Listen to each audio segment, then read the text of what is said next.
Grace and peace to you in the name of Christ who saves. I'm Pastor McCarty, and this is the Congregational update for Friday, March 5th, anticipating worship down here in our fellowship hall on Sunday, March 7th. Thank you, truly thank you for everything that you have done to make our return to in-person worship possible. Thank you for the way in which you cared for yourself and for your neighbors by wearing masks, by practicing social distancing, by washing your hands. If you contracted COVID, or maybe you were exposed to COVID, by quarantining yourself, isolating yourself until you tested negative or until you recovered. We give thanks for your recovery.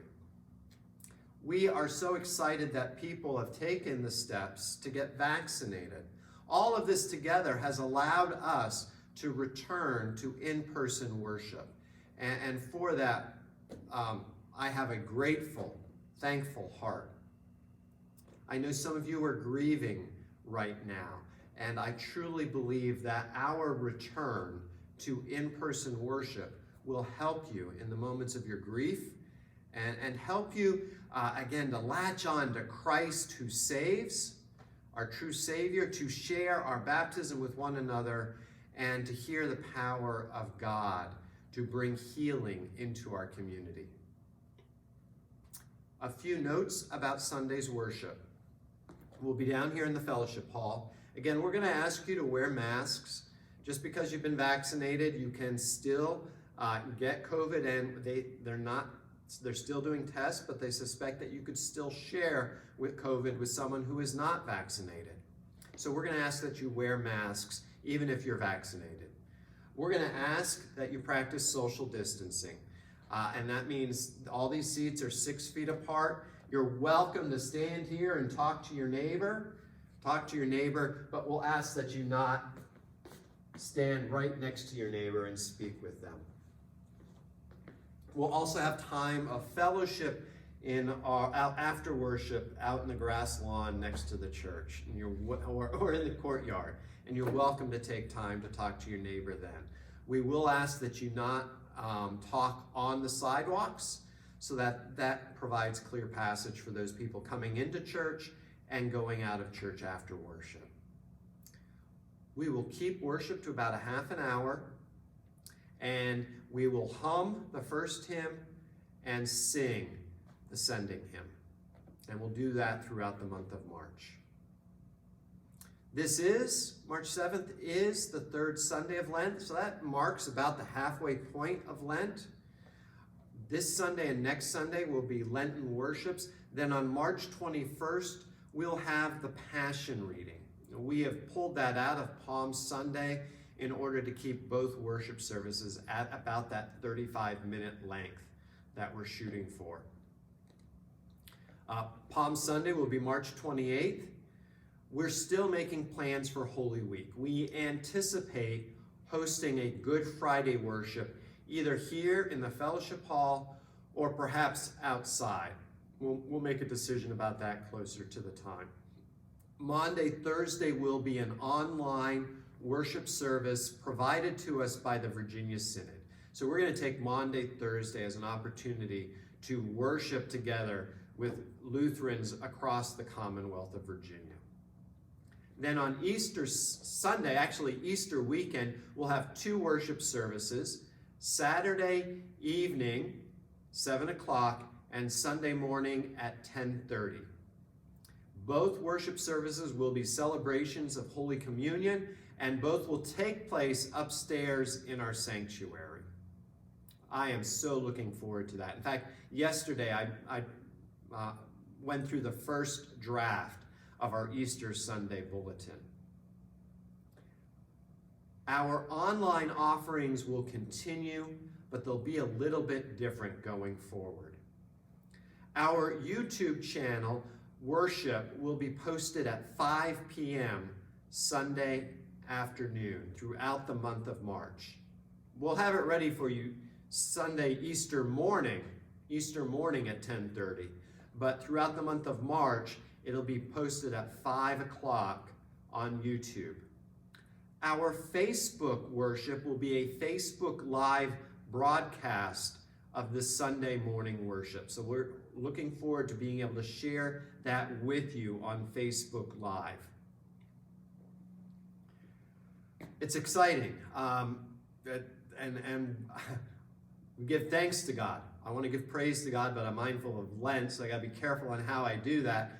But thanks and praise are certainly due God for bringing us to this point.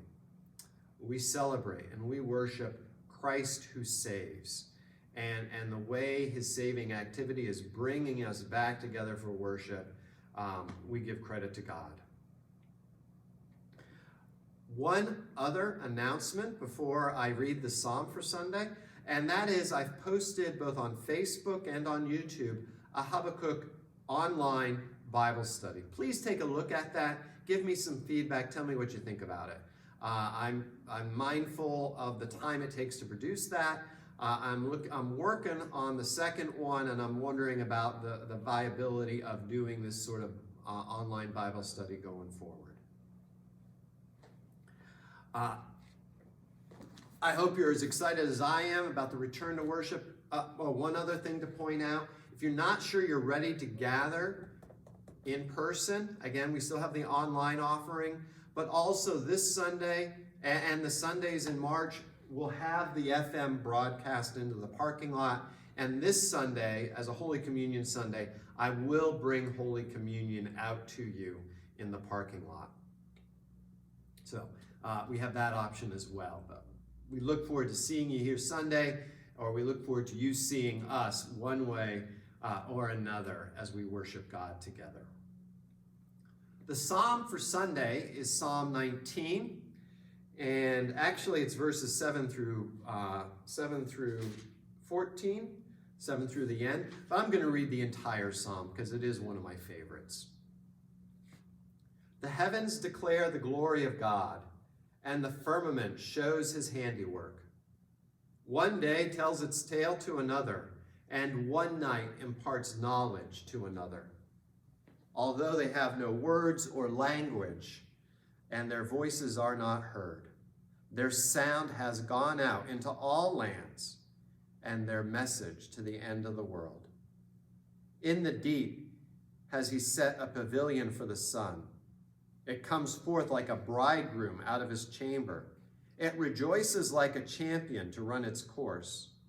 It goes forth from the uttermost edge of the heavens and runs about to the end of it again.